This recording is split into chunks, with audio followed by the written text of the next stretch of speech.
All right, guys, today we're here to talk about the New Jersey Devils, their 2022-23 season that was, and then the upcoming season 2023-24. We'll jump straight into the recap of the season that was. It was a pretty slow start for a team that had so much expectation put on them at the start of the season with some of the obviously acquisitions they had, and the way that team was really coming along. They go 0-2, which, doesn't sound like a lot, but for this franchise, it clearly was, with fans shouting out "Fire Lindy" within 2 games of the season. However, that quickly turned around with the Devils going on a franchise equaling win streak, and soon had the fans shouting out "Sorry, Lindy." So it was a pretty crazy turn of events, and from there it was just all to the moon for the Devils. They didn't really take a backward step.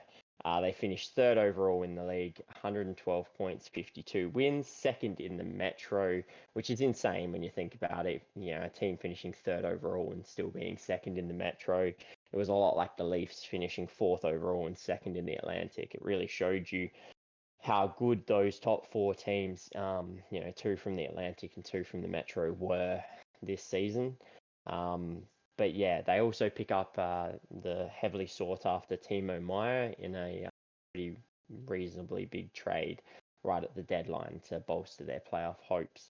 And they finally, Devils back in the playoffs, and what a what a first round matchup they got as well. So Devils and Rangers obviously been one of the big rivalries in the NHL and have had some seriously big rivalry games in the playoffs, and this would be no different. It goes to 7 games. Rangers had the Devils on the absolute knife's edge after 2 games, but the Devils pull it back and ultimately win it in Game 7. They then move on to the Carolina Hurricanes. So how insane is that? You go from one team, you win, and then you play the second best team in the league, in the standings anyway. It wasn't to be in the second round for the Devils, though. They started off slowly again, losing the first 2 games. However, there was to be no comeback, losing to the Canes in 5, and ultimately ending their 2022-23 season. However, a lot of positive news for the Devils, finally back in the playoffs, and to make the second round in your first season back in the playoffs for some time is quite an achievement. So yeah, overall, pretty good season if you're a Devils fan. But I'll leave it there and I'll hand on over to Jaden to take us through the 2023-24 upcoming roster. Alrighty. So just under $2 million in cap space that is free. Starting off top line, you got Bratt, Hughes, and Toffoli. Toffoli brought in via trade. You got Meyer, re-signed, Heisha and Mercer on the second. Platt, Hauler, Holtz on the third. Nosek, McLeod, and Bastion on the fourth. Obviously, Holtz is predicted here by cap friendly, but he's yet to prove himself to be in that position. Defenders, you got Luke Hughes, Hamilton, Ball, Marino, Siegenthaler, and Miller brought in via trade. So very good depth there. Probably one of the strongest top 6 defenders you'd probably have in the league. Goalies, that probably the weakest part in this team. You got, according to cap friendly, Akira Schmid at number 1 and Vanacek at number 2. Honestly, it would just be preseason to see who he is number 1. Scratches, you got Lazar, Tierney, Brendan Smith, and Calfoot. You also have Nolan Foot in this team, so you have both Foot brothers, and you have 2 out of the 3 Hughes brothers. So just going for family-orientated draft or trades. Notable losses. This is a pretty severe list. So Mackenzie Blackwood traded, Shangovich traded, and Severson was traded, not signed, but wasn't he? But it's It was a trade and trade and sign, signed, yeah. but it's fine. And Bernier's retired. Boquist signed. Graves signed to Pittsburgh. Pinho, no real loss there. Then Wood and Tatar is still a free agent, still pending to see what he does there. But obviously, not New Jersey doesn't have the massive amount of cap space to re-sign him. Just a little bit on dead cap. About $2.5 million in dead cap this year. Obviously, that comes off the books with the Corey Schneider and Quoken buyouts.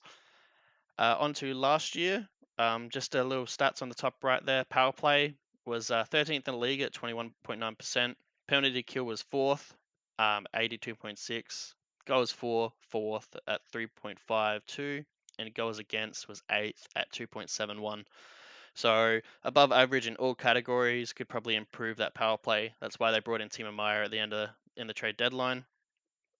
Didn't help too much, but just he was a little bit shaky. But I think our full season will improve that, and they've already got one of the best defensive sides in regards to defenders and bottom six, or even just forwards in general. Strong overall. Weakest point, obviously, the goaltending, or at least the biggest question mark. Looks like probably one of, if not the greatest, for the cup this year, along with the Canes. So it's kind of crazy that both are coming from the same division. The two top favorites, anyway, most likely. You'd probably have Dallas or someone like that, maybe a Vegas repeat in the West. But yeah, extremely good. They obviously had one of the greatest bounce back in NHL history in regards to points difference between seasons. They get some of that playoff um, experience that this team needs. With the young sides of Jack Hughes, Bratt, and Heisha. So I can only see upsides for this. Biggest questions I have for you: does Alex Holtz make it? And does Luke Hughes play up to the hype? Yeah, I mean, uh, the Alexander Holtz one is a big question mark because, um, look, yeah, they picked up Tyler Toffoli and they obviously traded in Timo Meyer at the deadline last year, which helps alleviate the loss of Sharon Govich and Thomas Tatar. They also obviously lost Miles Wood, who you can have your qualms with him here and there because he can be ill-disciplined, but he does score goals. So they do need some of that goal scoring on the third and fourth line. That's one of the things that we addressed off air. You look at their goals scored, and basically that first and second line, there's only one player that didn't score 30 goals last year, and that's Dawson Mercer, and he was 27. So it's heavy. But then you go on the rest of them, and there's only one player who scored over 10, and that was Eric Kohler. Now, Andre Palat missed a lot last season and his first season with the Devils, so he can be excused. You dare say he should score 15 to 20 goals. Haller was bitten. I think he had 2 goals in the first 40 games or something. Couldn't score a goal to save his life. So, should expect extra production from him. But you do feel like they need something in terms of goal scoring for that bottom line, and Alexander Holtz can be that player.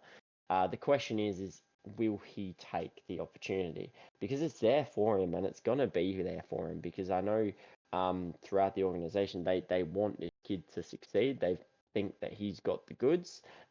It's just going to be up to him to show him and to actually prove that he does have it. Because they do have a lot of other young prospects who are wanting to put their hand up. So if he doesn't do anything, he might just find himself as trade bait. But the big one is the Luke Hughes situation. I know Simone Nemec, there's been a lot of talks whether or not he'll make the team. It's still yet to be seen, but at the moment, people are pretty convinced that if you do see him next season, it probably won't be until late, or maybe they'll give him a shot at the start, see how he goes, and move from there.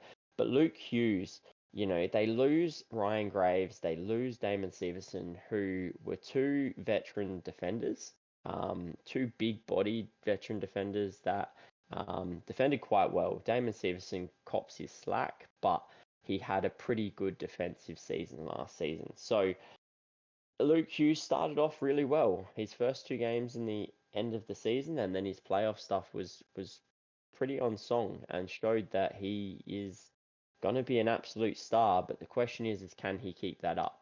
Is that what we're going to see from him throughout this season, or is he going to have a bit of a hiccup now that he's become a full-time NHLer? Uh, Look, he's an absolute star, so I feel like it's going to be, he's going to be that player that we expect.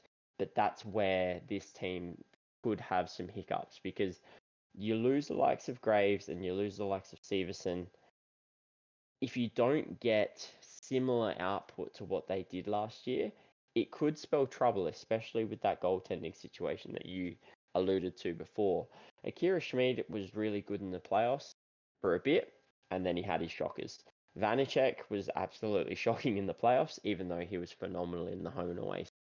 So, will Vanacek be phenomenal again, or will he let in the playoffs get to him and fall to pieces? So there is the rumors around them possibly getting Connor Hellebuck, but yeah, I feel like It would have that's to a big require one. Vanacek to go the other way, Yeah, or at least in Vanacek some would sort of go. three-party deal, maybe, Mm, to free up the space, but also to slot in Hellebuck. mm. And obviously, that's probably much a rental for New Jersey, most likely, um, for that Well, how are for you the 1 year. signing him, right? Yeah, How are you signing him because of the when you've got cap. to sign Mercer? And yeah, Yeah, like you got to sign You got Mercer. McLeod to resign. You got Mercer, Schmid, and if Schmid goes bang, you can only imagine he probably could get 5+ million, if he has a stellar season. McLeod, honestly, 1.4 million, pretty underpaid, for what he's done. And Dawson Mercer, I could see 5 million plus. So they're floating with the cap. Obviously you got Toffoli on a 1 year. They probably don't sign him, re-sign him next year. So that's the rental you've got there, and then obviously they got a couple other rentals or in depth in regards to Nosek, Miller, and Tierney. So like they got a couple rentals. Obviously, you got a couple young good contracts like the Holtz, Mercer, McLeod, like I said, underpaid, and obviously Schmid on the ELC as well. So you can fit in a Hellebuck. Obviously, you'd have to maybe even send Holtz the other way to Winnipeg. And whatever else it takes, and that would probably make New Jersey flat out favorites for the cup if they got Hellebuck. Um, it's almost worth it. I don't. If Schmid plays up to what he did last year, even if Hellebuck goes and you've traded away Vanacek, at least you got Schmid. So that is your fullback plan. It is a scary fullback plan for a team that's going for it, but yeah, that for a team we've seen it in the last few seasons that goalies don't seem to be the talking point of the cup win. With Colorado, Vegas, they had some good goaltending, but it wasn't the insane things that we've seen in the past. And maybe goaltending isn't, you don't need that Vasilevsky, or maybe like a Shesterkin or something like that. You don't need a top five goalie. Maybe you just need someone that's playing at least average, just slightly above average, and to get you over the line because they got the defenders. They got the forwards. Obviously, Luke Hughes will be playing all season. I can't see how or not with how good he played last season. He won't be playing with Dougie Hamilton because that would just be liability issues everywhere. He will 100% be playing with John Marino because Marino probably one of the most underrated defensemen in the league. I had him, probably Norris winning for probably 30 to 40% of the season at the start because he was just insane. The amount of open net shots that he blocked, with his skates or stick that saved New Jersey on their big hot win streak, was insane. So very unsung hero in Marino.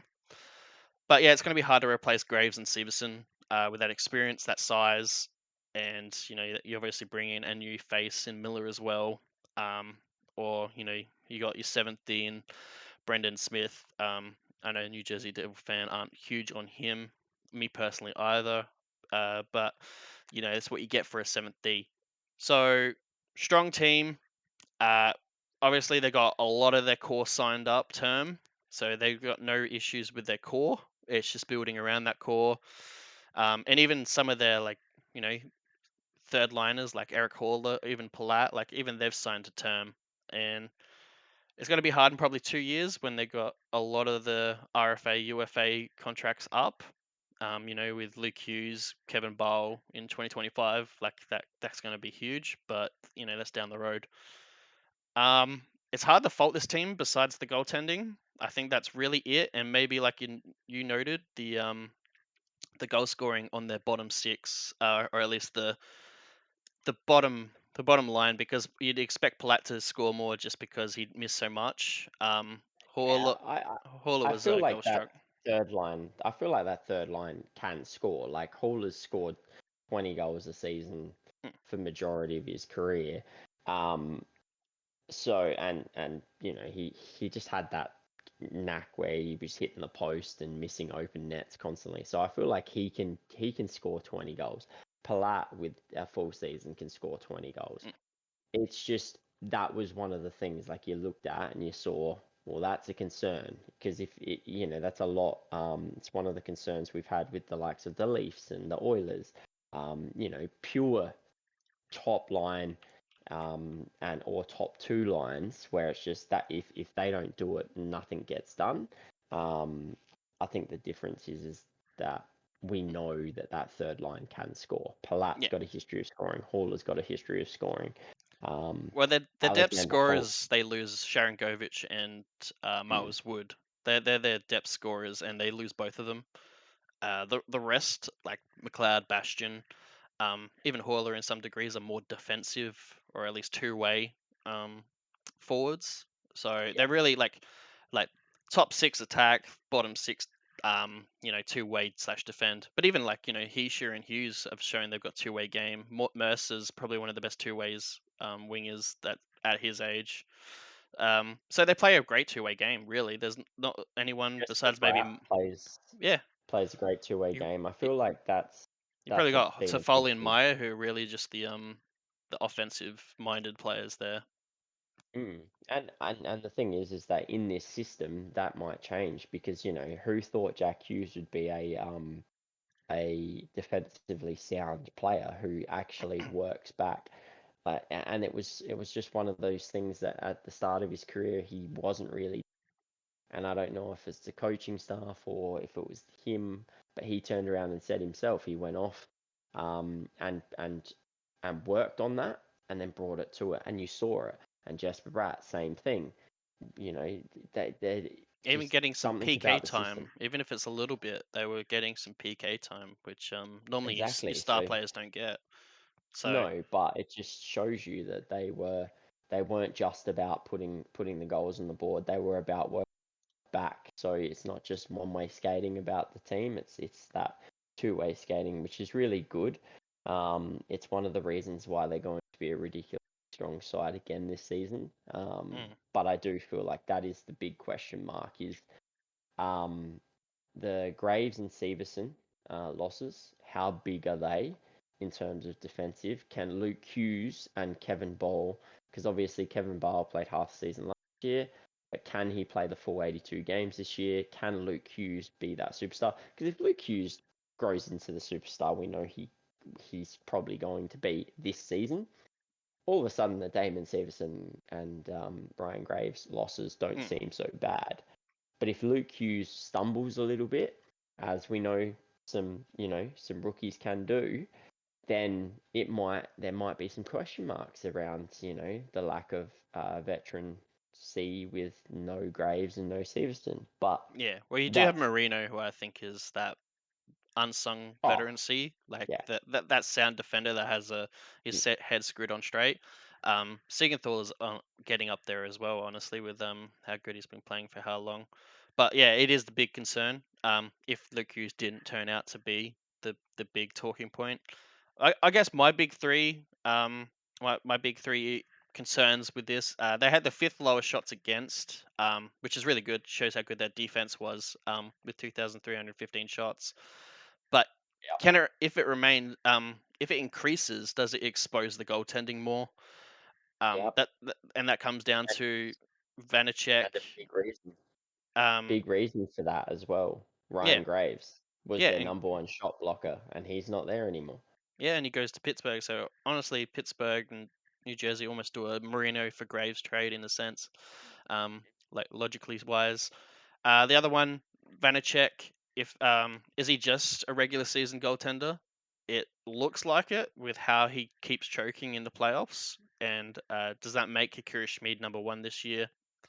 If they don't get Hellebuck, or even if they do get Hellebuck, how that plans out. But my biggest concern for the New Jersey, which probably won't get talked about, but that's Andrew Burnett, who's gone to Nashville to coach. How much does that hurt New Jersey? Because how he coached Florida, then he comes to New Jersey and as an assistant, and what New Jersey did that season. He and Lindy Ruff had a lot of same ideas, so that's why it worked so well. But now that he's gone, I feel like if New Jersey take a big step back and Nashville take a step forward, even with the roster that they have, that can be good or bad, or I think it's you could probably put a lot of it down to Brunette and probably say, all right, he's probably the best coach in the league. So, um, yeah, that is my big concern is how much of last season was also credited to Brunette, who they no longer have. And I don't think that's put. We could probably put that in notable losses, but it's not there. But it's probably their biggest loss in regards to coaching system wise. Yeah, for sure. I think Andrew Brunette is going to be uh, a massive loss. Like you look at he was the key in when they brought him in. A lot of people were saying that he was going to be the one to take over from Lindy Ruff. Um, That's what I would have liked to see, but that's not how it panned yeah, out. and that's what a lot of people were thinking was going to happen. So the fact that he's obviously left now and gone to Nashville, which no one can blame him, you get offered a head coach gig, you're going to want to take it. And Nashville are one of those teams that sort of have a bit of this going on about them where everyone's like, Mm. I don't know, they could be really, really shit, or they could be like a wild card. And I really feel like it's going to come down to his coaching system that's going to be the difference between them being dog shit or them being a wild card. I could And see him being better than a wild card if he is as mm, good as it looks. But yeah, as it looks, right? I mean, it might not be him. A lot of what we saw last year might have actually been Lindy Ruff finally, the players finally getting his system, finally understanding everything. But that's just gonna only time will tell, right? These players seem smart enough to know. This team has a little bit of veteran leadership now in the likes of Eric Hauler, Andre Palat. They've now brought in Tyler Toffoli, who's obviously got a bit of veterancy about him. The likes of Nico Heesh is growing again. He's another. Jack Hughes seems to be maturing. Jasper Bratt, like all of these players are starting to get into that. They're still young, but you're looking at it and you're seeing 25, 26, 24. You're seeing a lot more mid 20s than early 20s on this lineup now. So they seem to be heading into that sort of mature age group. I'm not saying, 30s and stuff, but I'm saying they've played a bit of hockey now and they've played a bit of hockey together. So I'm hoping for this team anyway that the loss of Burnett might not be as critical as what it actually does look like. Because I do agree with you. I think he's a massive loss for this team.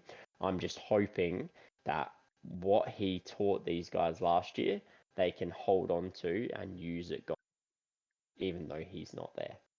yeah, and like they had a lot of similarities between Lindy Ruff and Brunette and their system, and what they wanted to do and stuff like that. So hopefully that is complementary and it doesn't hurt Lindy Ruff going forward. I know in the playoffs they rebounded against the Rangers, going 2-0 down, and then the coming back the way they did.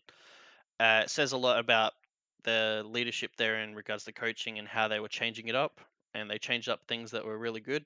The one change up that I didn't like, that didn't come, was Michael McLeod not playing first line minutes because the dude was not, easily MVP, for New Jersey Devils in the playoffs. I don't even think it's debatable. He was just that good. Every time he was on the ice, it was impact. He had speed, but obviously with Wood and Bastion as your line mates, you're not getting points. So I would have just liked to see him get a little bit more production in regards to line mates and ice time. Hopefully that can come, but they really are relying him as just that face-off machine and PKer. That kind of is his role, and just shut down line with Bastion. Probably one of the best fourth lines in the league because of just the chemistry between the two of McLeod and Bastion because of their history. But I don't know.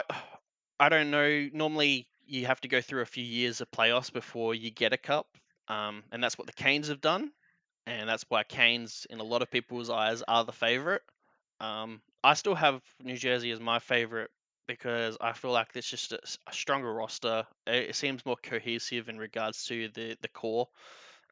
It seems more threatening and faster, and I think Canes have a little bit of a scoring issue. Obviously, they were without Svechnikov through the playoffs, and they made it the conference final. So there's that. So you can, and they only they got swept, but only by a goal. So I feel like that's your top two, maybe even top two in the league. In Canes and New Jersey, it's incredible to say that they're both in the same division. It's a bit brutal, and I think Atlantic and Metro have had that issue for a while. That you know, number one and number two in the league are from the same division, and they eat Well, eat points off each other. it's also sad too because the way the The way the playoff structure structure. playoff Mm, works is that these two teams are meeting in round two guaranteed. mm. So, like, sorry, at the latest. I don't mean guaranteed because you saw what happened with Boston. Nah, You it's know, fixed, mate. It's Boston. fixed. You heard Yeah, it here first. yeah. So first, second, third in the Metro. Um, I think where did the Rangers finish overall in the end? I can't exactly remember. They finished They're, ninth overall. oh, yeah, ninth So overall. ninth overall, but they were third in the Metro. Mm, So you literally had second best team, third best team, and then the ninth best team. Those two of those three were guaranteed to be out by the second round Mm-hmm. because in the first round, Devils play Rangers. Second round, if Canes get through, they've got to play either the Devils or the Rangers. So at best, only one of those teams can get to the Eastern Conference Finals. And I get it, you're trying to go all the best in Atlantic versus the best in Metro, and then you put them together. But sometimes that doesn't necessarily Yeah, you're trying work to create out that these way. rivalries. This is what I don't Mm. understand about it. You want to create rivalries, but the biggest rivalries that are being created is the Stanley Cup final.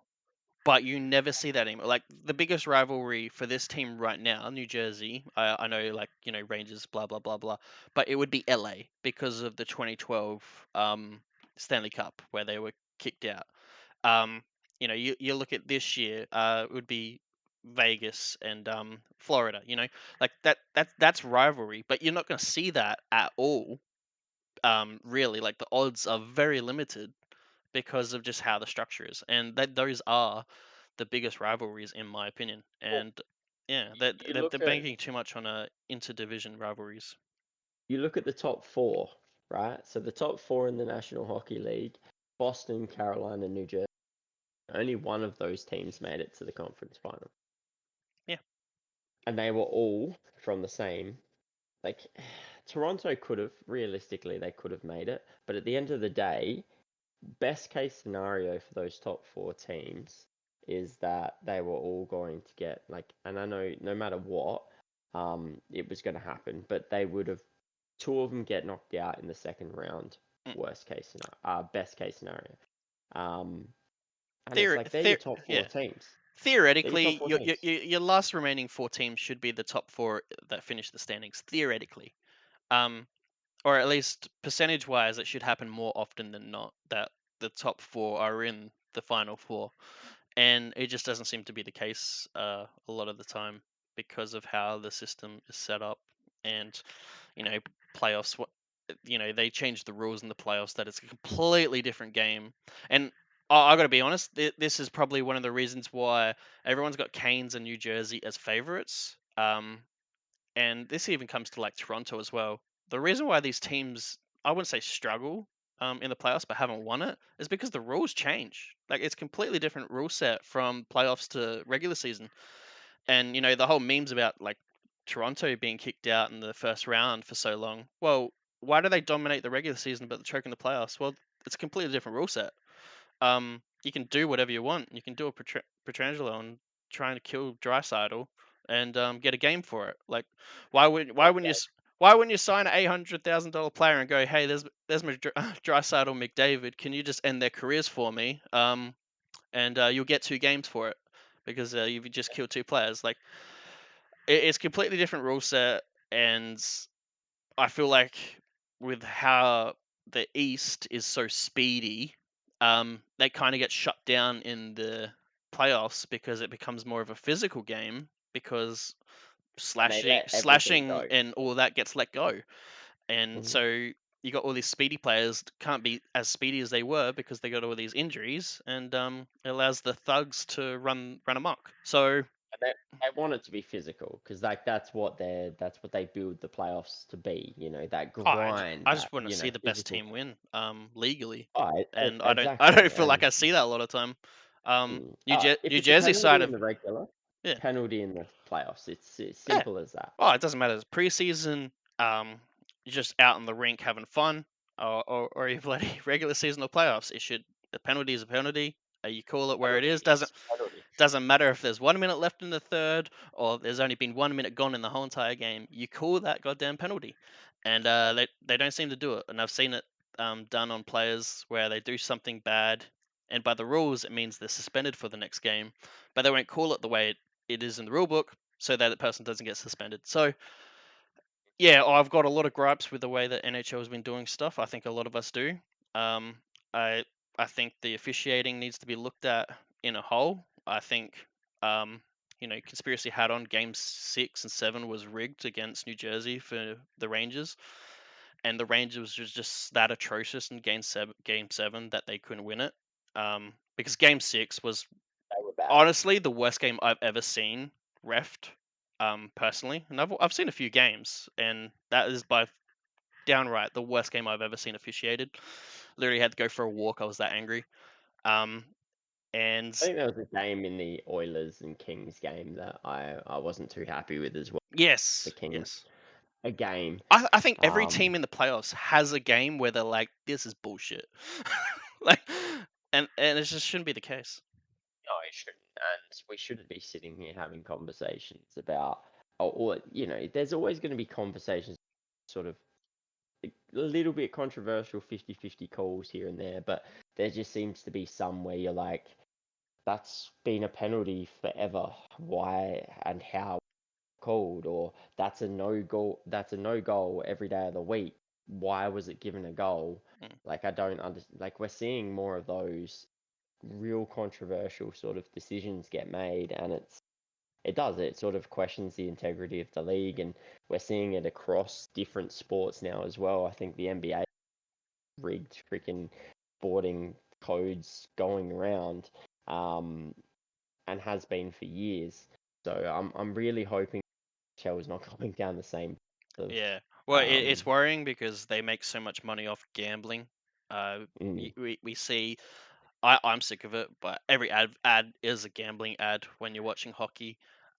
Advertisements in between, like the intermission uh parts as ads, are the gambling ones. On the sideboards, they've gone for the was it the CGI ads, which interfere with the game, and they don't care as long as it's bringing in money. And that's just where the game's gone. That it's getting towards more. It's about money and not about the game, and that's what worries me about the game. And that's what worries me that the best teams aren't winning the cup in a lot of cases is because of the rule changes that happen in the playoffs, and it hurts, dynasties. It hurts the league in itself, and if it was normal, honestly, we could probably see in Toronto with a cup, and all the people would be like, ha ha ha. But it's just the way it is. You could even see New Jersey last year with a cup, um, because you can't know.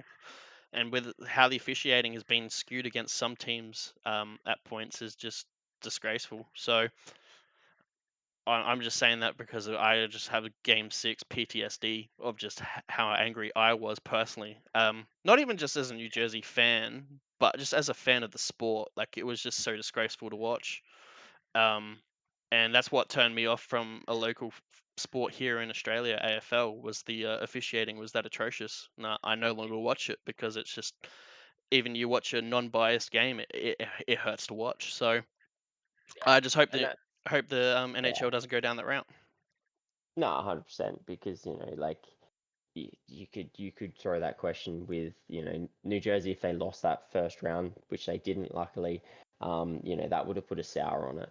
They ultimately lost to the Canes, not really from officiating, more from No, their no, poor that was performance. that was That poor. they just got outplayed. But you could throw that question: did the Kings lose to the Oilers because of that disgraceful game of officiating? Did the Oilers lose to the Golden Knights because Petrangelo gets one game instead of Mm. probably an entire Well, series? it swings Um, momentum. You know what I mean? and yeah, and it starts to play on your mind of like, okay, well, how much did that affect, and how much did that change the playoffs? Because it could have changed the entire course of it. Vegas might not have ended up winning. Mm. They may have lost to the Oilers. The Oilers might have ended up going on to Well, be in I, the I I just cup, I or just want to finish Dallas. my point on this. Sorry to interrupt you, but like when you see Nico Hischier and Jack Hughes, the most placid people, get angry, you know something's wrong. When you see McDavid having to throw fists at a player because of what's been happening, um, it's just not right. Like these are players that don't do the things they do, or get angry at the things they get angry at, and they were. So that is my issue with it. That is one of the concerns I have for the New Jersey team. Because they are that skill-based team, small in size in some parts, like Brat, Hughes, Heisha, um, even McLeod and whatnot, even though he uses his weight well. Luke Hughes being new. Um, so it does worry me for the speedy teams that it can go against them once it comes to playoffs, and that's my concern for Canes, New Jersey, Toronto, and so on. Yeah, for sure. But So no, I think yeah, leave us we comments can end it. below Yeah, on if you think they can make it through the playoffs and to the cup, even with the officiating the way it is done in the playoffs. Do they even make the playoffs? Is it just a 1 year hurrah? And is this team, it's set up for a dynasty, but do they actually, cement it? But yeah, leave a comment below, like the video, and subscribe to the channel for more content. And till next time, I'll catch you later, guys.